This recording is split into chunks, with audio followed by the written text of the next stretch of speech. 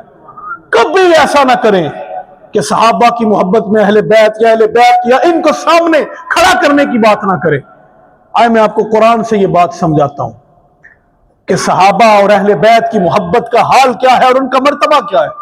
قرآن مجید میں ایک مقام کے اوپر اللہ رب العزت نے قسم اٹھائی ہے، ایک شہر کی، اس شہر کی قسم اٹھائی ہے۔ تو غور کرنے کی بات ہے، مولا تو کیوں اس شہر کی قسم اٹھاتا ہے؟ ان اول بیت وضع للناس للذی ببکۃ مبارکا وہدی للعالمین۔ تو زبان حال سے جواب ملتا ہے نہیں۔ مولا تو نے اس شہر میں حج کرنے کا حکم دیا اس لیے قسم اٹھاتا ہے؟ تو زبان حال سے جواب ملتا ہے نہیں۔ مولا یہاں پر کعبۃ اللہ ہے تو اس لیے اس شہر کی قسم اٹھاتا ہے؟ تو پھر جواب ملتا ہے نہیں۔ مولا اس شہر کے اندر صفا مروہ سعی لوگ کرتے ہیں، صفا مروہ کی پہاڑیاں ہیں، ان الصفا والمروہ من شعائر اللہ، جن کو تو نے اپنی نشانیاں قرار دیا ہے، مولا اس لیے قسم اٹھاتا ہے؟ جواب ملتا ہے نہیں۔ اچھا مولا یہاں پر منا ہے اس لیے قسم اٹھاتا ہے؟ جواب ملتا ہے نہیں۔ میدان عرفات ہے اس لیے قسم اٹھاتا ہے؟ جواب ملتا ہے نہیں۔ واتخذوا من مقام ابراہیم مصلی، یہاں پر وہ حضرت ابراہیم علیہ السلام والا وہ پتھر ہے جس کے اوپر کھڑے ہو کر کعبے کی تعمیر کرتے رہے اور تو نے حکم دیا اس کو مصلی بنانا ہے، مولا کیا اس لیے حکم دیتا ہے کہ یہاں پر وہ پتھر ہے؟ تو پھر جواب ملتا ہے نہیں۔ تو انسان حیران رہ جاتا ہے، بندہ مومن سوچ میں پڑ جاتا ہے کہ جب وہاں پر کعبہ بھی ہے اس لیے بھی قسم نہیں اٹھاتا، وہاں پر صفا مروہ کی پہاڑیاں ہیں اس لیے بھی قسم نہیں اٹھاتا، وہاں پر میدان عرفات ہے اس لیے بھی قسم نہیں اٹھاتا، وہاں پر چاہ زمزم آب زمزم جو ہے اس کا کنواں ہے اس لیے بھی قسم نہیں اٹھاتا، تو مولا قسم کیوں اٹھاتا ہے؟ تو کہا نادان ذرا قرآن کی اگلی آیت پڑھنا، لا اقسم بہذا البلد وانت حل بہذا البلد، ارے ہم تو اس شہر کی اس لیے قسم اٹھاتے ہیں اس کی مٹی نے محمد کے قدموں کو چوم لیا ہے۔ یعنی کہ اب مٹیاں اور بھی ہیں، زمینیں اور بھی ہیں، لیکن جس زمین نے مصطفیٰ کے قدم چوم رہی ہیں اس زمین کو تمام زمینوں سے اللہ نے افضل قرار دے دیا۔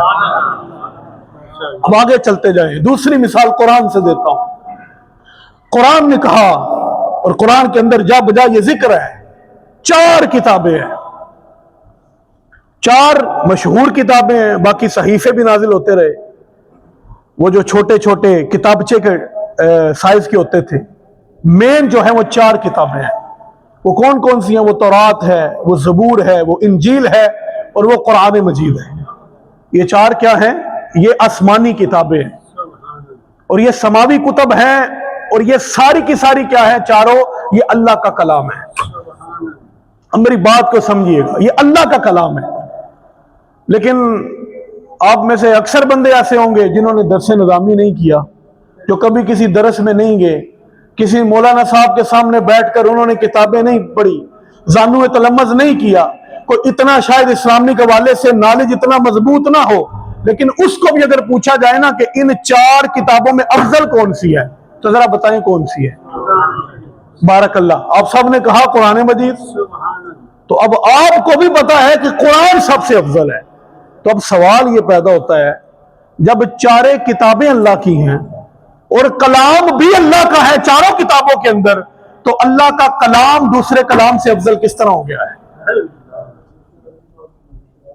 بارک اللہ، اللہ آپ کو سلامت رکھے۔ کسی بھائی نے وہ پکڑ لی ہے وہ جگہ جہاں میں پہنچنا چاہتا ہوں، اور وہ جواب دے دیا ہے، اللہ کا 4 ہی اللہ کی کتابیں ہیں، لیکن قرآن کو افضل کیوں قرار دے دیا ہے؟ اس لیے کہ اس کو نسبت مصطفیٰ ہو گئی ہے۔ کیا اللہ نے ہے، کرم اللہ کا ہے، لیکن نسبت مصطفیٰ ہو گئی تو اللہ نے قرآن کو دوسرے اپنے کلام سے افضل قرار دے دیا ہے، کیونکہ یہ اللہ کا کلام ہے، یہ اللہ کی صفت ہے، اور اللہ کی صفت جو ہے وہ نہ گھٹتی ہے نہ بڑھتی ہے، یہ عقیدے کی بات ہے۔ وہ تو اپنے کمال پہ رہتی ہے، عروج پہ رہتی ہے، وہ نہ کم ہو سکتی ہے نہ بڑھ سکتی ہے، وہ ایسے کمال پہ ہے کہ اس تک کوئی پہنچ نہیں سکتا۔ لیکن قرآن اس لیے افضل ہو گیا کہ اس کو رسول کریم سے نسبت ہو گئی۔ اب یہ دوسری مثال، تیسری آپ کو مثال دیتا ہوں۔ اب بیویاں جب ہو جاتی ہیں، جو عورت ہے کسی سے شادی ہوتی ہے وہ اس کی بیوی بن جاتی ہے، اس کا سٹیٹس چینج ہو جاتا ہے۔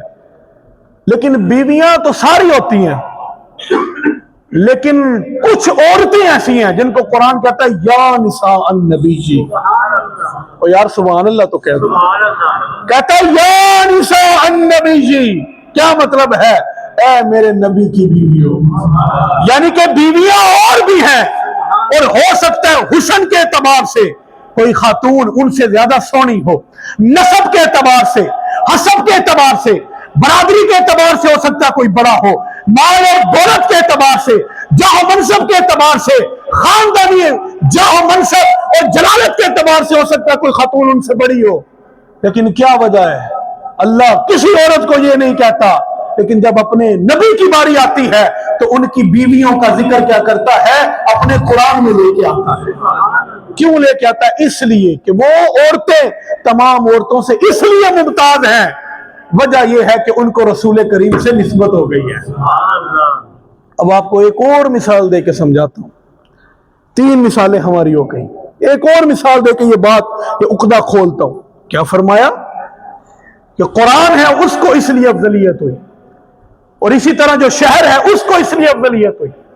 وہاں پہ نبی کی بیویاں ہیں عورتیں، لیکن حضور سے نسبت ہے، اس لیے اللہ نے ان کو اعلیٰ قرار دیا۔ اسی طرح اور لوگوں کے بھی گھر والے ہیں، لیکن حضور سے نسبت ہے، اس لیے اللہ نے ان کو اعلیٰ قرار دیا۔ اسی طرح اور لوگوں کے بھی گھر والے ہیں۔ اب میں اپنے موضوع کی طرف آ رہا ہوں، اب میری طرف توجہ رکھیے گا۔ اور بھی لوگوں کے گھر والے ہیں، اور بھی لوگوں کے بچے ہیں، اور بھی لوگوں کی بیٹیاں ہیں، اور بھی نانوں کے نواسے ہیں، اور بھی جو ہے لوگوں کے داماد ہیں، لیکن جو نسبت حضرت سیدہ فاطمہ کو مل گئی ہے وہ دنیا کی اور کسی بیٹی کو حاصل نہیں ہے، کیونکہ ان کو نسبت مصطفیٰ حاصل ہو گئی ہے۔ یعنی کہ اور بھی لوگوں کے گھر والے ہیں، اور بھی بیٹی ہے، لیکن جو فاطمہ الزہرا ہے اس کا اللہ نے مقام وکھرا قرار دے دیا ہے۔ اور بھی نانوں کے نواسے ہیں، لیکن جو حسن و حسین ہیں ان کا مرتبہ اللہ نے بڑھا دیا ہوا ہے۔ اور بھی لوگوں کے داماد ہیں، لیکن جو علی المرتضیٰ ہیں ان کے مرتبے کو اللہ نے بلند کر دیا ہے۔ کس لیے؟ کیونکہ وہ نبی کے ساتھ ان کی رسول کریم کے ساتھ نسبت ہو گئی ہے۔ اور اسی طرح اور بھی نبیوں کے صحابہ ہیں،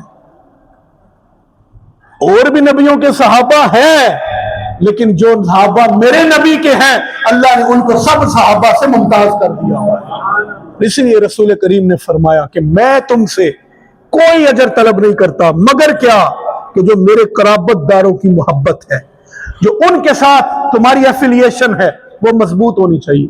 بلکہ ایک حدیث مبارکہ میں فرمایا کہ میں تمہارے درمیان خلفاء چھوڑے جا رہا ہوں، اپنے نائب چھوڑے جا رہا ہوں، اور ایک جگہ پہ فرمایا کہ میں تمہارے درمیان دو چیزیں چھوڑ کے جا رہا ہوں، اور جب ان کا دامن تھام لوگے لن تضلوا، کبھی بھی نہیں ہو سکتا کیا کہ تم ان دونوں کا دامن تھام لوگے تو تم گمراہی کی طرف چلے جاؤ، بلکہ اللہ تمہیں ہمیشہ ہدایت پر رکھے گا، تمہارے اوپر اپنا کرم کر کے رکھے گا۔ وہ دو چیزیں کیا ہے؟ فرمایا ایک قرآن ہے اور دوسرا میرے اہل بیت ہے۔ یہ دو چیزیں ایسی ہیں، ان کو تھام لوگے کبھی گمراہ نہیں ہوگے، ہو ہی نہیں سکتے، ہو ہی نہیں سکتا۔ یہ سورہ کریم کی زبان سے نکلا ہے۔ اور ایک حدیث میں فرمایا یہ میرے نائب ہیں، ان دونوں کو تھامو گے۔ اور کیا فرمایا؟ یہ جو قرآن ہے یہ رسی ہے، یہ جو پوری دنیا میں پھیلی ہوئی ہے، اس کا ایک سرا دنیا میں پھیلا ہے، دوسرا اس کا سرا آسمان میں ہے۔ یہ اہل بیت کا ذکر سن کے بھی نا اپنے چہروں کے اوپر یہ خوشیاں لے کے آئیں، خوش ہو جایا کریں۔ انشاءاللہ آگے جیسے جیسے تسلسل چلے گا ہم آپ کو صحابہ کی شان بھی ایسے ہی سنائیں گے۔ لیکن ہم پتہ ہے کیوں اہل بیت سے اتنی محبت کرتے ہیں؟ ہم اہل بیت کی محبت کا دم پتہ کیوں بڑھتے ہیں اور کیوں ان کا اتنا عزت اور احترام کرتے ہیں؟ کیونکہ ہمیں یہ عزت اور احترام کرنا صحابہ کرام نے سکھایا۔ دیکھیں نا، میرا عزت اور احترام کر رہا ہے تو میں خود تو نہیں آپ کو کر کے دکھا سکتا، آپ کو ہی کرنا پڑے گا، اور آپ کو دیکھ کے کوئی کرے گا۔ اب مجھے یہاں پہ کوئی محبت سے ملتا ہے تو کوئی دیکھنے والا کہتا ہے کہ ہو سکتا ہے یہ یہاں کے امام صاحب ہوں، مولانا صاحب ہوں، حافظ صاحب ہوں، ان سے مجھے بھی محبت سے ملنا چاہیے۔ اس کے دل میں ان کو دیکھ کے محبت پیدا ہوتی ہے۔ تو ہمارے دل میں بلا تشبیہ و بلا مثال سمجھا رہا ہوں، ہمارے دل میں جو اہل بیت کی محبت پیدا ہوئی ہے، ہم نے صحابہ کو اہل بیت کی عزت اور احترام کرتے دیکھا ہے، اور تبھی پیدا ہوئی ہے۔ حضرت ابوبکر صدیق رضی اللہ تعالیٰ عنہ جیسا جلیل القدر صحابی، وہ افضل البشر بعد از انبیاء، وہ جانے صداقت ہے، جانے وفا ہے، وہ نبیوں سے کم تر، اماموں سے اعلیٰ، وہ ہر دم محمد سے وفا کرنے والا، ہر دم محمد سے وفا کرنے والا، رسالت کے قدموں میں رکھ دے وہ لا کر، چلے گھر کا گھر اپنے سر پر اٹھا کر۔ یا رسول اللہ سب کچھ اٹھا کے لے کے آئے ہوں، ابو بکر گھر میں کیا چھوڑ کے آئے ہو؟ عرض کی اللہ چھوڑ کے آئے، اس کا رسول چھوڑ کے آئے، رسالت کے قدموں میں رکھ دے وہ لا کر، چلے گھر کا گھر اپنے سر پر اٹھا کر، وہ جب بھی خدا سے دعا مانگتا ہے وہ اپنے لیے مصطفیٰ مانگتا ہے، وہ جب بھی خدا سے دعا مانگتا ہے وہ اپنے لیے مصطفیٰ مانگتا ہے، نبی سے وہ نظریں ہٹاتا نہیں ہے، نبی سے وہ نظریں ہٹاتا نہیں ہے، جہاں پر نبی ہیں وہ اب بھی وہی ہے۔ حضرت ابوبکر صدیق رضی اللہ تعالیٰ عنہ جیسا جلیل القدر صحابی، وہ کیا کیا کرتے تھے؟ یہ ان کا عمل تھا، وہ جب بھی حضرت عباس کو دیکھتے، عباس بن عبد المطلب جو رسول کریم صلی اللہ علیہ وسلم کے چچا تھے، وہ جب بھی دیکھتے تھے، وہ جہاں بیٹھے ہوتے تھے اپنی نشست چھوڑ دیا کرتے تھے اور ان کو اپنی جگہ پہ بٹھا دیا کرتے تھے۔ بتائے ہمیں اہل بیت کا ادب کرنا صحابہ نے نہیں سکھایا؟ حضرت عثمان غنی جیسا بندہ جن کے بارے میں رسول کریم نے فرمایا کہ مجھ محمد کی 10 بیٹیاں ہوتی، ایک حدیث میں فرمایا مجھ محمد کی 40 بیٹیاں ہوتی، ایک حدیث میں فرمایا مجھ محمد کی 100 بیٹیاں ہوتی، باری باری مرتی جاتی، نہ باری باری عثمان کے نکاح میں دیتا چلا جاتا۔ وہ عثمان غنی سواری پر سوار ہوتے، حضرت فاروق اعظم جیسا صحابی جس کے بارے میں نبی کریم صلی اللہ علیہ وسلم نے فرمایا تھا انا خاتم النبیین لا نبی بعدی ولو کان بعد نبی لکان عمر، میرے بعد یہ سلسلہ ختم ہو گیا ہے، اگر جاری رہتا تو عمر جو ہے وہ نبی ہوتا، اللہ اس کو یہ شرف دیتا، اتنا مرتبہ ہے وہ حضرت عمر۔ وہ عثمان غنی جب حضرت عباس کو دیکھا کرتے تو کیا کرتے؟ اگر سواری پہ سوار ہوتے تو ادب اور احترام کی وجہ سے اپنی سواری سے نیچے اتر جایا کرتے تھے، اور تب تک سواری پہ سوار نہ ہوتے جب تک حضرت عباس بن عبد المطلب آنکھوں سے اوجھل نہ ہو جایا کرتے تھے۔ تو ہمیں تو اہل بیت کا ادب کرنا صحابہ نے سکھایا۔ حضرت ابو ہریرہ رضی اللہ تعالی عنہ جیسی اتنی بڑی ہستی اور جن کی عظمت اور مقام اور مرتبے کا حال یہ ہے کہ کریم آقا نے جن کے لیے دعا فرمائی تھی، اور سب سے بڑھ کر ہمارے ہاں جو اہل سنت ہیں ان کے ہاں سب سے بڑھ کر جو احادیث ہیں وہ ان سے ہمارے پاس پہنچی ہے، ان کی مرویات ہیں۔ اور یہ جو رٹ لگاتے ہیں نا جی صحابہ تو بڑے دشمن تھے، معاذ اللہ ثم معاذ اللہ، وہ تو اہل بیت یہ بتانا ہی چاہتے ہیں شاید بڑی لڑائیاں چلتی تھی اور بڑا معاملہ ایسا خراب تھا۔ ایک حدیث ہے حضور نے فرمایا کہ تم میں سب سے بہتر وہ ہے جو مجھ سے محبت کرتا ہے، اور میرے بعد سب سے زیادہ محبت میری اہل بیت سے کرتا ہے۔ اور آپ کو پتا ہے اس حدیث کو روایت کس نے کیا ہے؟ اس حدیث کو روایت حضرت ابو ہریرہ نے کیا ہے۔ اور یہ جو اعتراض ہے نا یہ بڑا گھٹیا سا اور بھونڈا سا اعتراض ہے جو لوگ کرتے ہیں کہ صحابہ نے تو جو ایسا کر دیا جی حدیثیں گڑھ لی۔ میں کہتا ہوں حدیثیں گڑھی تھی تو ایسا ہوتا ہے کہ جو گھڑتا ہے حدیثیں کریم آقا صلی اللہ علیہ وسلم کی اہل بیت کی شان میں گڑھتا یا ان کی مخالفت میں گڑھتا؟ مجھے یہ بات کا جواب دو نا۔ تو حضرت ابو ہریرہ نے بھی اس طرح کی بے شمار حدیثیں، بڑے فضائل حضرت سیدہ عائشہ صدیقہ رضی اللہ تعالی عنہا سے جو ہے احادیث آئی ہیں جو اہل بیت کے اوپر ہے۔ بس میں گفتگو ختم کر رہا ہوں، موضوع ختم کرنے لگا ہوں۔ میں جو بات عرض کرنے لگا تھا، حضرت ابو ہریرہ جیسا جلیل القدر صحابی ایک موقع کے اوپر حضرت امام حسین کو اٹھاتے ہیں، اور کیا کرتے ہیں؟ اٹھا کر اپنے سینے سے لگاتے ہیں۔ یار یہ محبت ہے تو کر رہے ہیں، دشمنیوں میں تو ایسا نہیں نہ کیا جاتا۔ تو صرف اٹھایا نہیں اور قدر محبت ہے، کس قدر اہل بیت کا پیار ہے حضرت ابو ہریرہ صحابہ کے اندر۔ حضرت ابو ہریرہ نے اپنے کپڑوں کے ساتھ، حضرت امام حسین چھوٹے تھے، بچے تھے، ان کے پیر مبارک سے مٹی صاف کرنا شروع ہو گئے۔ اللہ اکبر، مٹی خود صاف کرتے ہیں تو امام حسین پھر حضرت امام علی کے گھر میں ان کی تربیت ہوئی تھی، رسول کریم نے تربیت فرمائی تھی. انہوں نے کہا کہ آپ بزرگ ہیں، آپ ہمارے نانا کے بڑے قریبی سے آپ ایسا نہ کریں، آپ کیوں ہمارے قدم کو ہاتھ لگا رہے ہیں، کیوں اس طرح کر رہے ہیں؟ آگے سے ابو ہریرہ کیا جواب دیتے ہیں؟ آپ نے فرمایا کہ اگر لوگوں کو پتہ چل جائے آپ کا مقام اور مرتبہ کیا ہے تو لوگ آپ کو اپنے کندھوں پہ اٹھا کے رکھے، کبھی زمین پہ چلنے ہی نہ دیں. کہنے کا مقصد یہ ہے کہ اہل بیت سے جو محبت ہے یہ رسول کریم کا حکم بھی ہے اور حضور کے صحابہ نے ہمیں کر کے دکھائی ہے. اللہ سے دعا ہے جو کچھ میں نے کہا ہے آپ نے سنا ہے، اللہ ہم سب کو عمل کی توفیق عطا فرمائے.